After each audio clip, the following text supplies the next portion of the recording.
Cordial saludo, apreciada tutora y compañeros del curso Pensamiento de Sistemas. Mi nombre es Javier Mauricio Tovar, pertenezco al grupo 301124 R5 y oportunidad tomando como tema la fase 3, vertientes de la complejidad del pensamiento.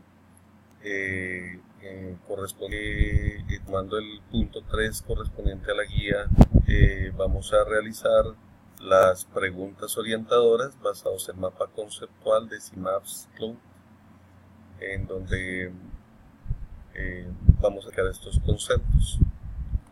Entonces, las preguntas orientadoras son 3. En ellas vamos a explicar qué entendemos por complejidad, qué entendemos por el enfoque enzímico, cuáles son sus aplicaciones, y qué es el enfoque reduccionista, también con sus aplicaciones. Empezando por la complejidad, podemos entender la complejidad como un acercamiento metodológico que permea o perfora las disciplinas que participan en ellas. Es por tanto una metodología de tipo transversal.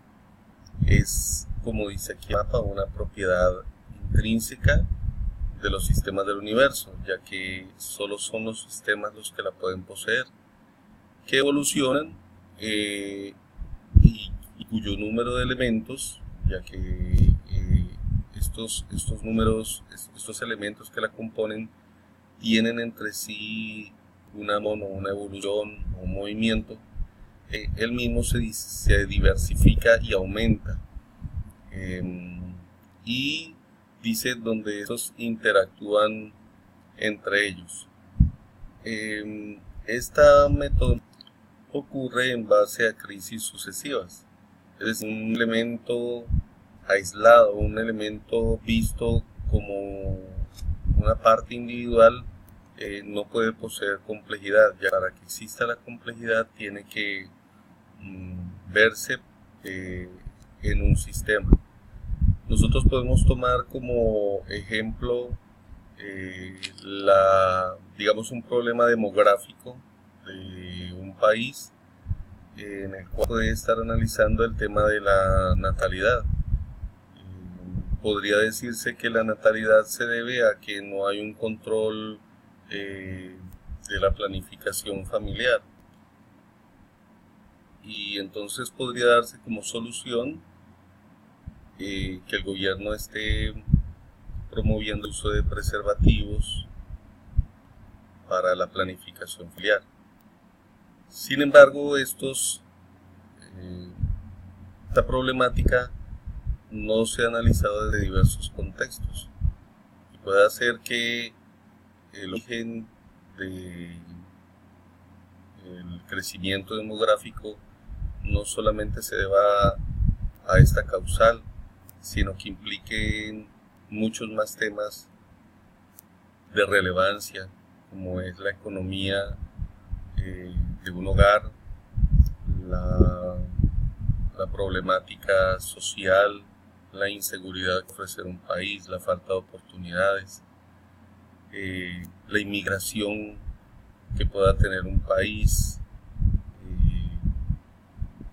aún las formaciones culturales que puedan haber en cada familia, y todas estas cosas deben ser tenidas en cuenta para analizarlo desde un contexto más profundo. Por eso se dice que la complejidad debe perforar un sinnúmero de disciplinas para que pueda llegar a ser comprensible desde un contexto más amplio. Otro ejemplo podría ser que siempre se trata respecto al emprendimiento, cuando se habla de que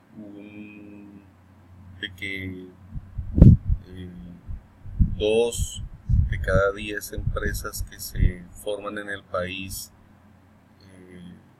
sobreviven después del primer año de ser fundadas. Si se tomara esta problemática sin observar la metodología de la complejidad de este fenómeno, se podría decir simplemente que este fenómeno de tanta mortalidad en el primer año de la creación de una empresa se puede deber a que no hay incentivos de parte del gobierno, o tal vez se podría decir que la economía en la actualidad está floja, o tal vez se podría decir que no existe una apertura económica, o que individualmente se puede analizar que hay mucha tramitología para crear una empresa. Pero si esta problemática se analizara solo analizando uno de estas, digamos, diagnósticos que hemos hablado, se podrían tomar también soluciones parciales a la problemática. Entonces, en el caso de la tramitología, podría el gobierno tomar alguna medida respecto a facilitar la creación de una empresa, reduciendo el número de trámites. Pero tal vez ello también trae una consecuencia, y es que implicaría que muchas empresas que no reúnan los suficientes requisitos jurídicos pudieran estarse elaborando simplemente por la intención de una persona de crearla, sin tener en realidad el deseo y la voluntad de hacerlo. Los puntos a tener en cuenta. También podría decirse que si las preguntas que implican esta problemática se analizaran desde otro punto de vista, podría decirse, bueno, cuántas empresas o cuántos empresarios han tenido éxito en sus empresas después de haber tenido su primer o segundo fracaso. Es decir, cuántas de esas 8 empresas que fracasaron volvieron en el siguiente año o en el siguiente periodo a intentar emprender nuevamente. Entonces, si no se analizan todo el conjunto interdisciplinar, todos los elementos del sistema que componen esa complejidad, no se puede tener un buen diagnóstico. Es por esto que es importante que en el momento de analizar la complejidad de un sistema se tengan en cuenta todos los factores y se realicen las pruebas correctas. Continuando con la segunda pregunta orientadora, referente a qué es enfoque sistémico, podemos decir que enfoque sistémico es una forma de formular y abordar problemas y cuyo objetivo es obtener una mayor eficacia en la acción, y el cual concibe a todo objeto material o inmaterial. Este punto es muy importante porque el enfoque sistémico prácticamente habla de la interdependencia y su palabra clave es realidad. Es decir, él se obtiene su estudio mediante el hallazgo de conexiones y de apalancamientos que componen todo el sistema. Es decir, él analiza el sistema como un todo. Es incluyente porque si una cosa está en el sistema es porque tiene derecho a estar en ese mismo sistema. Así no sea agradable para el sistema, no sea benéfico para el sistema. Podría ponerse como ejemplo en un sistema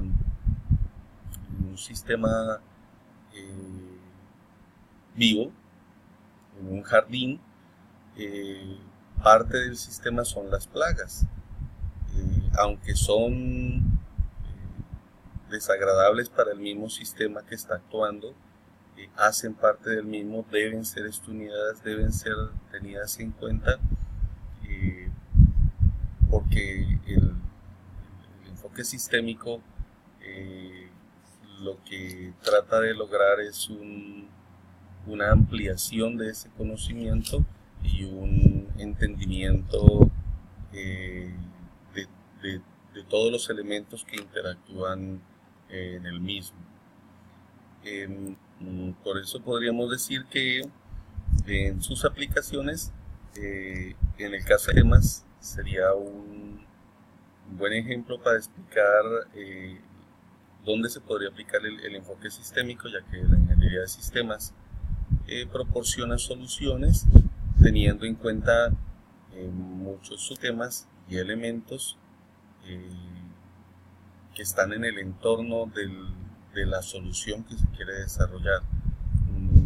La ingeniería de sistemas debe tener en cuenta muchas cosas que están en el ambiente, no solamente el sistema mismo que se quiere desarrollar, sino quién lo va a operar, quiénes son los clientes, cuáles son los efectos que puede desarrollar el mismo, quiénes son los beneficiarios internos, externos, cuáles son los riesgos, las falencias que puede presentar, los virus, las comunicaciones. Se toma en cuenta en muchos campos y por lo tanto es interdisciplinar. Para el caso del enfoque reduccionista es todo lo contrario al enfoque sistémico. El enfoque reduccionista estudia fenómenos complejos a través de análisis de elementos o partes que lo componen. Es decir, una de las características del sistema reduccionista es que corta los elementos para poderlos analizar. Para hallar el problema tiene que dividir. Por lo tanto, el enfoque reduccionista divide el sistema para realizar un análisis y busca llevarlo a un grado mucho más elemental, ¿sí? Pues porque trata de encontrar mediante la simplificación del sistema la problemática que se halla en el mismo. Este enfoque muchas veces es rechazado porque deja por fuera muchas partes importantes que hacen parte del mismo sistema. Entonces, bueno, en este momento, por ejemplo, este enfoque reduccionista es aplicado a la medicina. En la medicina existen muchas especialidades.